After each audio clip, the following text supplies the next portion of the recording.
Hey everyone, welcome to God's Plan Your Part Year 2, where this year we're reading through and studying the entire New Testament one chapter at a time. Thanks again for joining us in discovering God's plan and your part in it.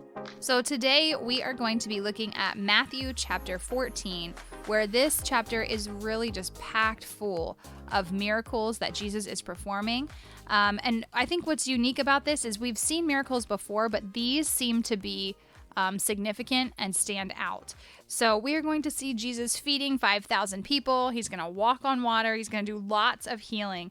But what is interesting about this chapter is it starts out very dismal with the description of how John the Baptist had died. And something that just really sticks out to me is the humanity of Jesus and how he is kind of withdrawing from all of these people, just, I think, to grieve, while simultaneously kind of just like feeding their hunger for wanting to see miracles and to be healed and to be part of this great big thing that Jesus is doing. So that's where we're headed today. It's a rather short chapter, but it feels like there is just so much that is packed in here. It makes me so sad. Like the beginning of Matthew is literally about the death of John the Baptist. Mm-hmm. And the last time we saw John the Baptist was in chapter 11. We talked about that in the episode about chapter 11, if you want to go back and look at that. But he was having this like faith crisis in chapter 11, basically saying like, are you who you say you are or not? Are you going to save me or what? Yeah. And we find out now in this like past narrative, don't get confused by it. Jenny was slightly confused. I think I should talk about that just for a hot second. Clear that up. So in chapter 14, verses 1 all the way to 12, it describes the death of John the Baptist. However, verses 1 and 2 are talking about what is happening presently. Mm-hmm. Okay, a discussion that he's having with disciples about someone that they think is John, who is Jesus. And then we go into verses 3 through 12 that describe how John was actually killed in the past. In the past, correct. Oh, that was so hard to wrap my head around. We just spent like 20 minutes trying to hash that out, if you want some background knowledge. But what is sad about this is there's so much messed up in this. So Herod had John the Baptist arrested because John the Baptist was calling out Herod for his sin. So like John was confronting a political, powerful leader for the sin in his life. John got canceled in like the worst way possible. So point number one, if you're going to try to make the case that Christians should not be involved in politics and Christians should not be saying much about how the world is being run, you're going to have to make sense of why it was okay for John the Baptist to do it, because John was very confrontational. That's why he was in prison.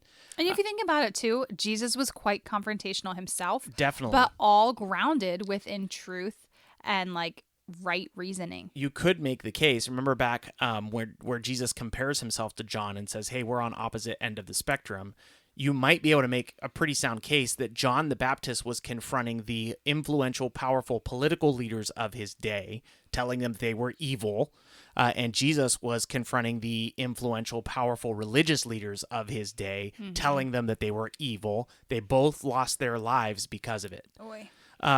Also, what's sad here about Herod is such an interesting figure. First of all, he steals his brother's wife. Yeah. Gross. Then he makes his brother's wife's daughter dance at his party. I'm guessing it was not like an interpretive dance kind of situation. Niece. Yeah, I mean, kind of. So, because he basically stole this wife in the first place, like it's very strange. But stepdaughter niece. He makes an oath. Who does he make an oath to? He makes an oath to God, most likely, and then feels bound by his oath to God to kill a prophet of God. It's very messed up. And I think it's a great example of how evil political leaders all of a sudden care about religious things when it has to do with what they want. Because he's scared to break his oath, which, okay, like he's just running around murdering people left and right. He doesn't care about what God says. And two, he doesn't want to be embarrassed in front of this group of people. So it does remind me of Jephthah. Jephthah's in the Old Testament, and he says, I will sacrifice anything that runs through my door to honor the Lord. And then his daughter runs through the door, and because he's a fool, he thinks that he should sacrifice his daughter to God, and he does so. not even understanding that God says, like, you're not allowed to commit to sinful oaths. So Herod has committed a sinful oath, and he carries it out and he kills John the Baptist. So that might be more than what you were bargaining for, but there's a lot to unpack there just in that short little thing. And then this is like Jesus' cousin, by the way, John the Baptist. Then Jesus finds out that his cousin, John the Baptist, has been murdered, and he just wants to get away. Twice in chapter 14, Jesus is trying to be removed to a solitary place so he can pray and spend time with God. Well, I think what's interesting and unique about the situation is that you read that and it feels really heavy. And unfortunately, a lot of times what happens today, I think, is we hear these specific stories. So whether it's something that you remember from your childhood or if it's something that is preached on, you hear the story of Jesus feeding the 5,000 and it seems so significant. And it is. But to me, having just read the death of John the Baptist and how Jesus reacts. The first verse, Matthew 14:13 says, "Now when Jesus heard this, he withdrew from there in a boat to a desolate place by himself. But when the crowds heard it, they followed him on foot from the towns." And to me, I feel like I've always heard that. Like, if you start face value right there, it's like, oh, Jesus just went to be alone. Jesus is mourning and like grieving the loss of his cousin in like a super horrific death. And so to me, I sort of get this different perspective of Jesus and how much he is already sacrificially giving to these people who just seem very like leechy to me. They're just like coming along and just like, hey, give us more, show us more of your cool stuff. And I almost can resonate a little bit with the disciples because in this passage about feeding the 5,000, the disciples kind of seem irritable with all these people who are just coming around because I'm assuming good friends of Jesus, they would have also felt the tensions of the fact that Jesus' cousin was just murdered. And so they're like, tell these people to go away, like tell them to go home and get their own food. And Jesus, in his mercy, he like kind of reprimands the disciples a little bit. And he's like, well, you give them something to eat. Like, you take that responsibility. So he is still offering and extending grace to these people who just are like, give us something, show us something else that's amazing. While he's grieving in this like horrible like state of mind about his own family. So I think it speaks a lot to what we see in that in that miracle, followed by, you know, all these other miracles right after. Like Jesus is in a mental state of just like depletion, I would feel like, and he's just still just giving and giving and giving. Fun fact, feeding the 5,000 is the only miracle recorded in all 4 Gospels. So this obviously had a serious impact on the people who witnessed it, and they wrote about it, all of them, and to the original audience, the people receiving the food. If you think about yourself growing up on Bible stories, if you've been around church, if not, that's fine. But if you've listened to a lot of stories, you just have those in your mind. One of the stories that these people would have had in their minds was how God miraculously gave them bread in the desert after the Israelites came out of the Exodus. Like they left Egypt, they lived in the wilderness. God miraculously gave them bread out of nothing every single day. Here, Jesus is claiming to be the Messiah, and he is able to give them bread out of nowhere. So it would have had, one, obviously it's super impactful. How did he feed this many people with this little amount of provision? But 2, it would have reminded them of stories from their past that meant a lot to them. So it's like, wow, this is amazing. This man probably is who he says he is. Well, and then so quickly after that, so the people are fed. It says in the next section where Jesus is about to perform the miracle of walking on water, it says in verse 22, immediately he made the disciples get into a boat and go before him to the other side while he dismissed the crowds. So again, we've got this image of Jesus where in my mind, he's always just like with them, but he's actually not. Like he's there dismissing everyone and like having everyone go super graciously while the disciples are out on the boats getting away themselves. He's like setting this tone of complete humility right off the bat. I was just going to say, like, make sure you catch how much of a suffering servant Jesus is just here in chapter 14. Like he's looking out for his disciples, making sure that they get on their way and they get some rest. He is slowly dismissing the crowds. Like this is Jesus, the headline speaker, making sure that everyone is slowly ushered out of wherever he was, and everybody is cared for. So he feeds everyone. He cares for his disciples in a personal way. It seems like he cares for everyone in the crowd in a personal way. And then finally he's like, oh, I can finally catch my breath and deal with what's going on. It even says here in verse 23, when evening came. So like a huge portion of the day has gone by. So after he dismisses all the people, he again goes off by himself just to kind of, I would assume, just have that time to just process. I mean, I can't imagine 2 hours is sufficient enough to process the death of someone that you care so deeply for. However, after that, it gets dark. The boat that his disciples were on are it's clearly gone at this point. And what's crazy is, I don't know why I always thought this, but again, if you're not reading the Bible for yourself, you start to make up your own versions of these stories in your head. But Jesus is on his own. He's not with the disciples at all. And in my mind, I've always placed Jesus in the boat and he just starts to walk out and then calls Peter out to him. However, that is not the case. So Jesus is catching up with them. And for some reason in my mind, it just seems really clunky. Oh, hey guys, here I am. But he makes his way out to them simply by walking on the water. And I'm sure it completely startles them because they're not anticipating, one, someone walking on the water, two, being at night, and three, they're just kind of doing their thing out in the middle of the sea. Again, we're used to hearing these stories. Yeah. They were experiencing them. They don't have any context for this. So I've heard them before get hassled oh my word, how could they think it was a ghost? Because people don't walk on water. And also, they were by themselves. He was not with them. I think that's easily forgotten. They probably assumed that he was just going to get his own boat or see him the next day. Okay, so here's something I want to hear from you guys on. Audience, listeners, I would love to hear from some of you. What do you think about this? Because I'm reading over this story, and one of the things that stuck out to me, I'd say one of the main things that sticks out to me, is Peter sees this and says, Lord, if it's you, command me to come to you on the water. And Jesus says, come.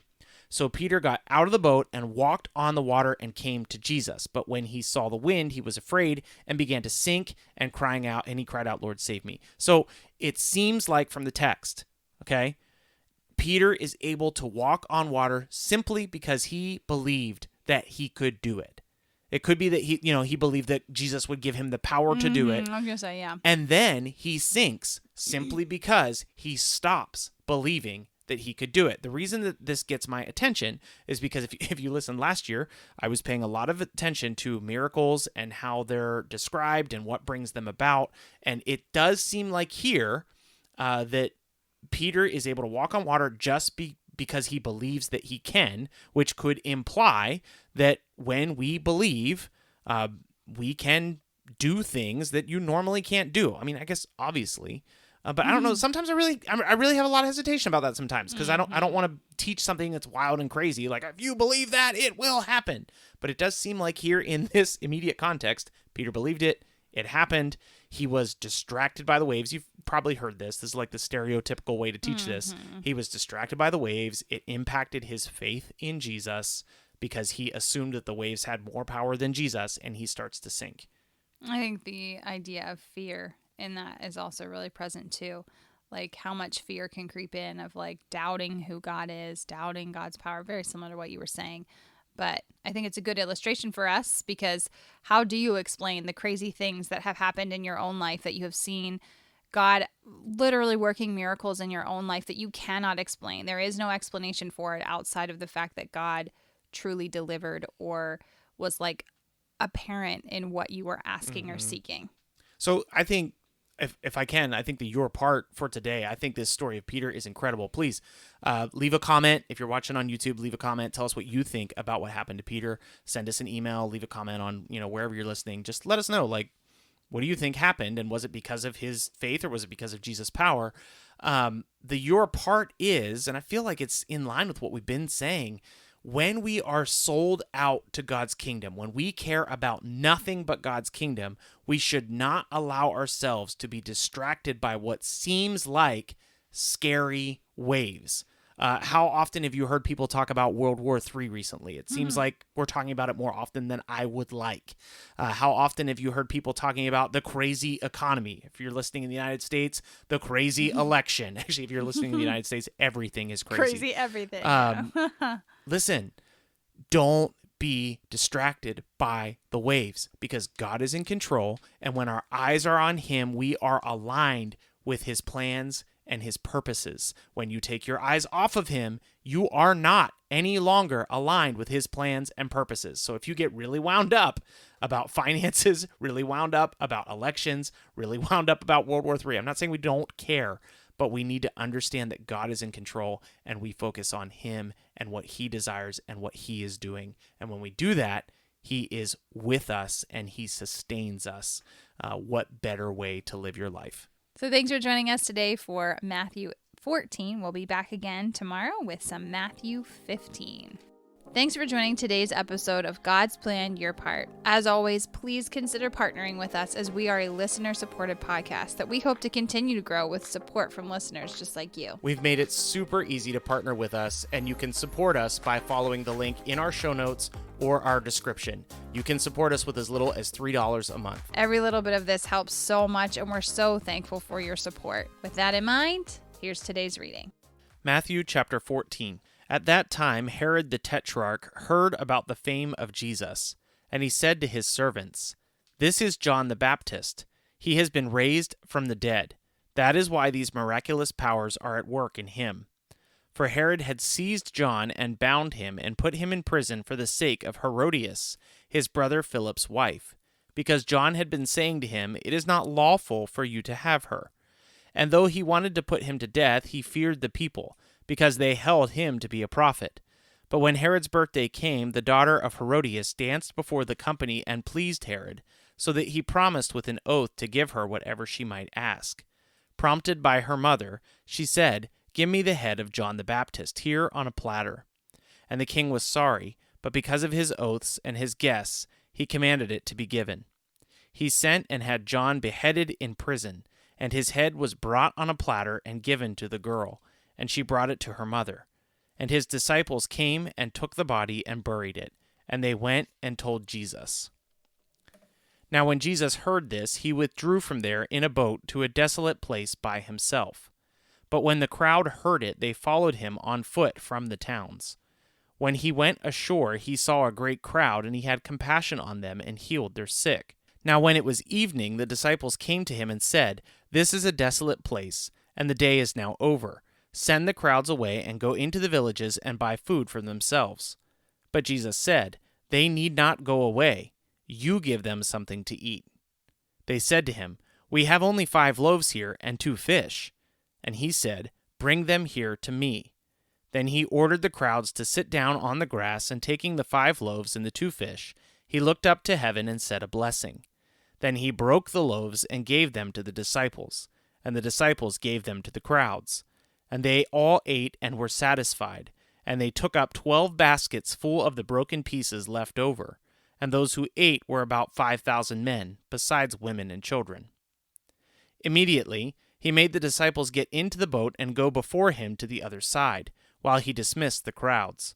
And after he had dismissed the crowds, he went up on the mountain by himself to pray. When evening came, he was there alone, but the boat by this time was a long way from the land, beaten by the waves, for the wind was against them. And in the 4th watch of the night he came to them, walking on the sea. But when the disciples saw him walking on the sea, they were terrified, and said, "It is a ghost," and they cried out in fear.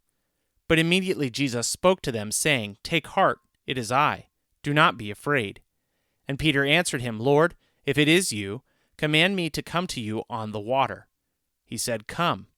So Peter got out of the boat and walked on the water and came to Jesus. But when he saw the wind, he was afraid, and beginning to sink, he cried out, "Lord, save me." Jesus immediately reached out his hand and took hold of him, saying to him, "O you of little faith, why did you doubt?" And when they got into the boat, the wind ceased, and those in the boat worshipped him, saying, "Truly, you are the Son of God."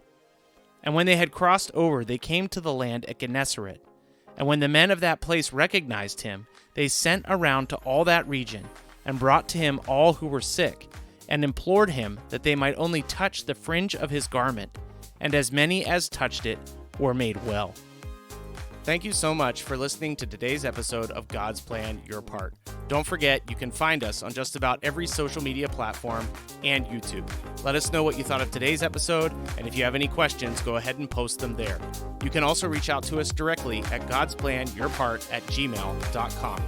As always, if you don't have a Bible, or if you'd like to use the one that we use, reach out to us via email and we'll be happy to send one to you. Thanks again for listening. We'll see you again tomorrow.